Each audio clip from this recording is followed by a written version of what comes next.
गोदी मीडिया पर breaking news चलने लग जाएगा, नीचे से मिलने की खबरों से भारत भर जाएगा। संभल की मस्जिद के नीचे मंदिर का पता लगाने का सर्वे नहीं होता तो भारत खोदो योजना का आइडिया नहीं। अगर हम अपनी जमीन खोदना शुरू कर दें तो क्या पता अपने कमरे के नीचे से सीधा वॉशिंगटन पहुंचने का रास्ता निकल जाए, ट्रंप को पता भी ना चले हम अमेरिका आ गए। सभी भारतीय मिलकर अपना और दूसरों का घर खोद डालें। जरूरी नहीं कि मस्जिद के नीचे मंदिर ही निकले, बौद्ध मठ भी निकल सकता है और किसी का कंकाल भी। एक जमीन के टुकड़े पर कितना कुछ हो सकता है। संभल से लेकर ज्ञानवापी और अजमेर शरीफ दरगाह के सर्वे को शामिल कर लिया होता तो उनकी फिल्म संभल बरेली अजमेर में सुपर हिट हो जाती। उसके नीचे अगर खुदाई की जाए, संभल की मस्जिद के नीचे खोदने वालों को व्हाइट हाउस ले जाया जाए तो वो कितना कुछ खोद कर निकाल देंगे। इसलिए जमीन के नीचे क्या है यह सवाल बहुत बड़ा है, लेकिन हिंदूवादी संगठन बहुत लिमिटेड सवाल पूछ रहे हैं कि मस्जिद के नीचे क्या है। हम चाहते हैं कि वे हर जमीन के नीचे क्या है इसका पता लगवाएं।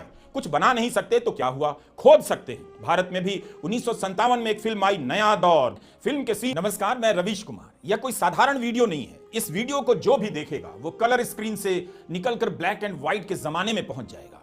जब तक आप ब्लैक एंड व्हाइट के जमाने में नहीं जाएंगे तब तक आप अतीत में नहीं जा सकते। हम सभी को ब्लैक एंड व्हाइट के जमाने में चलना है और वहां से उससे भी पीछे चलते जाना है। चलते चलते हजारों लाखों साल पहले के हिम युग में पहुंच जाना है, आइस एज में, जहां बर्फ की चादरें ही चादरें दिखाई देंगी। आज जिस जमीन पर बनी मस्जिद के नीचे मंदिर होने का झगड़ा है, हम मंदिर के नीचे क्या था इसका भी जवाब खोजेंगे। सोना भी मिल सकता है, लोहा भी मिल सकता है, तेल भी निकल सकता है, कोई नदी भी मिल सकती है। मैं इस वीडियो के जरिए समस्त भारतीयों के लिए एक ऐसा मिशन लॉन्च कर रहा हूं जिसके लिए सभी भारतीय मुझे कोसने वाले हैं, लेकिन इससे फायदा भारत को बहुत होगा। भारत में जहां भी जमीन है उसके नीचे क्या है इसका फाइनल जवाब हमेशा हमेशा के लिए मिल जाएगा।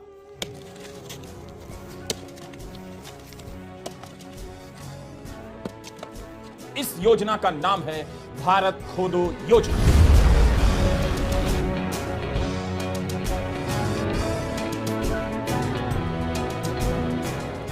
खोदने की कोई गाइडलाइन जारी नहीं की जाएगी। आप अपनी या किसी की भी जमीन खोद सकते हैं। जमीन खाली हो जरूरी नहीं। आपके पास अगर फ्लैट है तो फ्लैट खोद डालिए, अपार्टमेंट है तो अपार्टमेंट का बेसमेंट खोद डालिए। आपके फ्लैट के नीचे क्या है इसका जवाब खोद कर मिलने वाला है।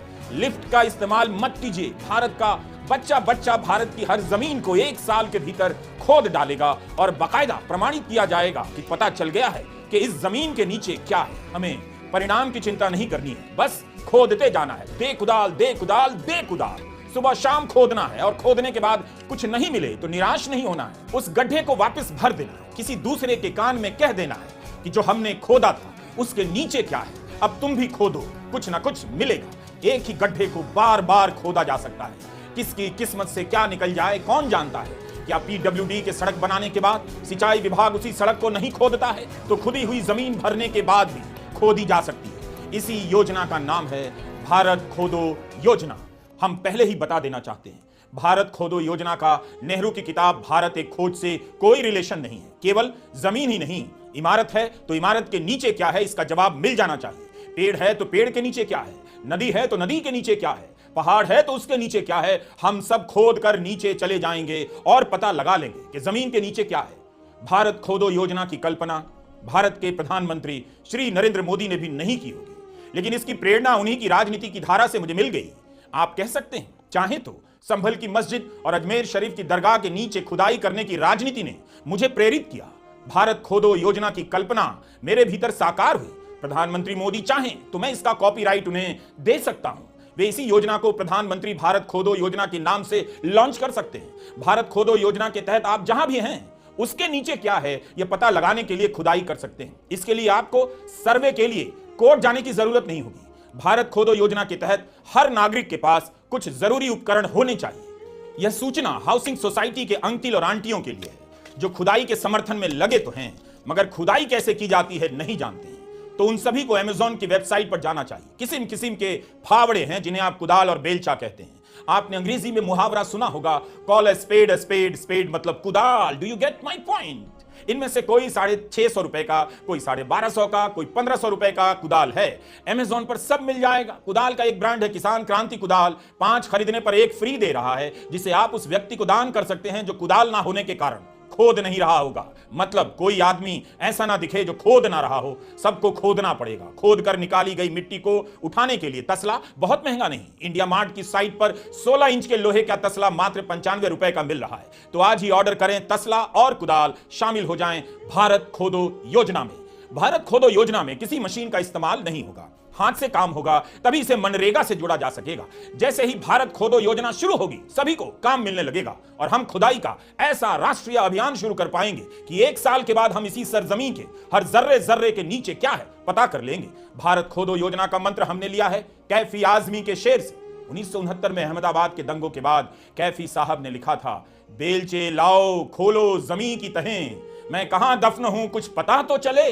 तो कुदाल और तसला हो गया, योजना का मंत्र भी हो गया। अब एक ही काम बच गया है, भारत खोदो योजना के लोगों का। तो यह काम हम भारत सरकार पर छोड़ देते हैं। आप जहां भी हैं उसके नीचे क्या है पता करने के लिए खोदना चालू कर दीजिए, कुछ ना कुछ निकलेगा। यह यकीन हर नागरिक में होना चाहिए, उसका खोदना व्यर्थ नहीं जाएगा। कितना मजा आएगा जब सारे लोग खोदने में लग जाएंगे, कितना कुछ मिलने लग जाएगा। गोदी मीडिया पर ब्रेकिंग न्यूज चलने लग जाएगा, यहां ये मिल गया, वहां ये मिल रहा है। नीचे से मिलने की खबरों से भारत भर जाएगा।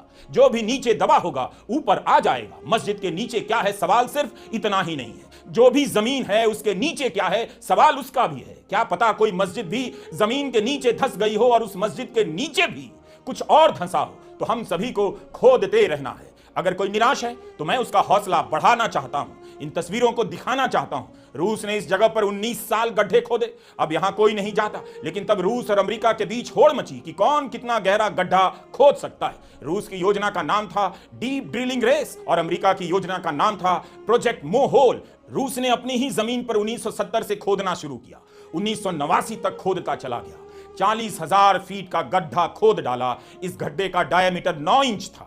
रूस ने तो माउंट एवरेस्ट और फूजी दोनों की ऊंचाई के बराबर का गड्ढा खोद दिया। तो हम भारतीय उस वक्त क्या कर रहे थे? अमेरिका ने 8 साल खोदा, रूस ने 19 साल। क्या हम बाकी बचे 2047 तक नहीं खोद सकते? मेरे सामने यही सवाल था। 1947 से हम आजाद हैं, हम अपनी जमीन के मालिक हो चुके हैं, फिर भी हमने अभी तक खोदा नहीं। अभी भी देर नहीं हुई, हम 2047 तक भारत खोदो योजना चला सकते हैं। संभल की मस्जिद के नीचे मंदिर का पता लगाने का सर्वे नहीं होता तो भारत खोदो योजना का आइडिया नहीं आता। कई बार मूर्खता हमें विद्वता की तरफ ले जाती है। अगर हम अपनी जमीन खोदना शुरू कर दें तो क्या पता अपने कमरे के नीचे से सीधा वॉशिंगटन पहुंचने का रास्ता निकल जाए, ट्रंप को पता भी ना चले हम अमेरिका आ गए। तो आप आज ही कुदाल उठाइए, खोदना चालू कर दीजिए। अपनी जमीन के नीचे क्या है खोद कर पता कीजिए, पड़ोसी की जमीन के नीचे क्या है खोद कर पता कीजिए, मस्जिद के नीचे क्या है खोद कर पता कीजिए, मंदिर के नीचे क्या है खोद कर पता कीजिए। जहां कुछ भी नहीं उसके नीचे क्या है खोद कर पता कीजिए। जंगल के नीचे क्या है खोद दीजिए, सारे जंगल और जंगल के नीचे पता चल जाएगा। आसमान के नीचे जमीन है, लेकिन जमीन के नीचे क्या है, इस सवाल का जवाब तभी मिलेगा जब आप जमीन खोदने लग जाएंगे। तो हम सभी भारतीय मिलकर अपना और दूसरों का घर खोद डालें तो पक्का कुछ ना कुछ मिलेगा। जरूरी नहीं कि मस्जिद के नीचे मंदिर ही निकले, बौद्ध मठ भी निकल सकता है और किसी का कंकाल भी। एक जमीन के टुकड़े पर कितना कुछ हो सकता है। भारत खोदो योजना का मजाक उड़ाने वालों से मेरी अपील है, 1989 में आई कॉमिक स्ट्रिप पढ़िए। रिचर्ड मैगवायर ने बाद में अपनी इस कॉमिक स्ट्रिप को उपन्यास में बदल दिया। इस उपन्यास का नाम है हियर, हिंदी में मतलब हुआ यहां, इधर। इसी नवंबर में अमेरिका में फिल्म रिलीज हुई, उसका नाम हियर है, जो रिचर्ड मैगवायर के उपन्यास पर आधारित है। इस फिल्म की कहानी तो यही है कि जिस जमीन पर 1959 में घर बना था, जिसमें एक भरा पूरा परिवार रहा करता था, उसी जमीन पर 1764 में जंगलों को काटकर लकड़ी का एक घर बना जो आग में जल गया। 1764 से 2500 साल पहले जंगल था और जंगल बर्फ की चादरों से ढका था। उसके 7000 साल पीछे हरे भरे जंगल थे, लेकिन 8000 ईसा पूर्व वहां की जमीन कुछ दलदली सी थी, कुछ घास फूस उगे थे। इस तरह से उसी जमीन के टुकड़े ने दलदल से जंगल, जंगल से लकड़ी का घर और लकड़ी के घर से सीमेंट का घर बनते देखा। रॉबर्ट जेमेकिस की यह फिल्म है। फिल्म बनाने वालों ने काश संभल से लेकर ज्ञानवापी और अजमेर शरीफ दरगाह के सर्वे को शामिल कर लिया होता तो उनकी फिल्म संभल बरेली अजमेर में सुपर हिट हो जाती। खोदने की मांग करने वालों को पता होना चाहिए, गूगल मैप्स ने उन्हें पहले ही समझ लिया था। हियर फिल्म के बाद गूगल मैप्स ने एक नया नक्शा बनाया है। यह नक्शा अमेरिका के कुछ इलाकों के लिए काम करता है, लेकिन इसे ट्रंप को फोन कर भारत में भी चालू करवाया जा सकता है। जैसे ही आप गूगल के सर्च बार में किसी जगह का पता डालते हैं, गूगल मैप्स आपको उस जगह के 500 साल पुराने इतिहास से लेकर 50 साल पहले तक के इतिहास के बारे में बता देता है। जैसे हमने सर्च में व्हाइट हाउस डाला, जहां अमेरिका के राष्ट्रपति रहते हैं, ट्रंप रहने वाले हैं, व्हाइट हाउस के मोहल्ले के बारे में बताया गया है। 500 साल पहले यहां पर नाकाचतांक लोग रहते थे, उनके जंगलों में हरियाली थी, जनजीवन फल फूल रहा था। आज से 400 साल पहले इस जगह पर इंग्लैंड से कैप्टन जॉन स्मिथ पहुंचे और इस जगह का भूगोल और इतिहास बदल दिया। यहां के मूल निवासियों को खत्म कर दिया गया। 300 साल पहले इस जगह पर अंग्रेजों ने बड़ी बड़ी बस्तियां बना ली, फार्म खड़े कर दिए। आज से 50 साल पहले इसी जगह पर वॉशिंगटन मेट्रो का पहला हिस्सा बनकर तैयार हो गया। सोचिए, व्हाइट हाउस के नीचे अगर खुदाई की जाए, संभल की मस्जिद के नीचे खोदने वालों को व्हाइट हाउस ले जाया जाए तो वो कितना कुछ खोद कर निकाल देंगे। इसलिए जमीन के नीचे क्या है, यह सवाल बहुत बड़ा है, लेकिन हिंदूवादी संगठन बहुत लिमिटेड सवाल पूछ रहे हैं कि मस्जिद के नीचे क्या है। हम चाहते हैं कि वे हर जमीन के नीचे क्या है इसका पता लगवाएं। कुछ बना नहीं सकते तो क्या हुआ, खोद सकते हैं। भारत में भी 1957 में एक फिल्म आई, नया दौर। फिल्म के सीन में कुदाल और धुरमुस का प्रचुर इस्तेमाल है। दिलीप साहब के नेतृत्व में उनके साथ पूरा गांव खोदने आ जाता है और एक सड़क बना देता है। गाना था, साथ ही हाथ बढ़ाना, एक अकेला टायर्ड हो जाएगा, यूनाइटेड होकर हाथ बढ़ाना। तो भारतीय परंपरा में खोदना कोई वर्जित काम नहीं, खोदना राष्ट्र निर्माण का काम है। कभी राष्ट्र निर्माण का मतलब था जमीन खोदकर तालाब बनाना, IIT बनाना, सड़कें बनाना। आज राष्ट्र निर्माण का मतलब उल्टा हो चुका है। जो इमारत बन चुकी है उसे खोद कर पता करना उसके नीचे क्या बना था। मतलब आज आप जिस किसी भी जमीन के टुकड़े पर हैं, उस जगह पर कभी जंगल होगा, कभी नदी बहती होगी। समय के साथ साथ उस जमीन पर कई परतें जमती गईं, क्या क्या दब गया कौन जानता। इसलिए कुछ तो निकलेगा अगर हम भारत खोदो योजना को हाथों हाथ अपना लें। थोड़े दिनों के बाद चारों तरफ की जमीन नीचे तक खुद ही मिलेगी। इस धरती पर इंसान 60 लाख साल पहले आया।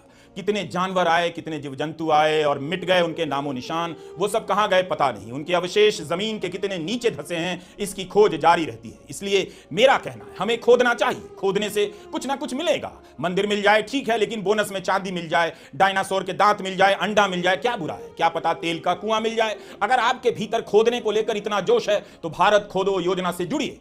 भारत खोदो योजना को कानूनी रूप दिया जाना चाहिए। जो भी व्यक्ति खोदता हुआ नहीं पाया गया उसे जेल में डाल दिया जाएगा, बल्कि जेल के भीतर भी खोदने के लिए अलग सेल बनाया जाएगा, जहां कैदी दिन रात खोदते रहेंगे, ताकि जमीन के नीचे क्या है हम सबको पता चलता रहे। बस ध्यान देना होगा, जेल में कैदी सुरंग बना न दें और भाग न जाएं, जैसा कि शोले फिल्म में घटित हो चुका है। आज सुप्रीम कोर्ट ने संभल की शाही मस्जिद के सर्वे की रिपोर्ट को सील बंद रहने का आदेश दिया। 8 जनवरी तक निचली अदालत इस सर्वे रिपोर्ट को नहीं खोल सकती। इलाहाबाद हाईकोर्ट को आदेश दिया गया कि मस्जिद पक्ष की याचिका आने पर 3 दिनों के भीतर सुनवाई कीजिए। सुप्रीम कोर्ट ने कहा हम सही गलत पर फैसला नहीं दे रहे, इसलिए हमारी योजना सुप्रीम कोर्ट के आदेश से बिल्कुल प्रभावित नहीं। बस भारत खोदो योजना प्रधानमंत्री मोदी ही लॉन्च करें तो अच्छा रहेगा। नेता प्रतिपक्ष राहुल गांधी को ना बुलाएं और अच्छा रहेगा। कई सारे संगठन जो सर्वे के नाम पर कोर्ट में टाइम खराब कर रहे हैं, वो तुरंत खोदने में लग जाएंगे। भारत में ऐसा कोई सगा नहीं होगा जिसने कुछ ना कुछ खोदा नहीं होगा। नमस्कार, मैं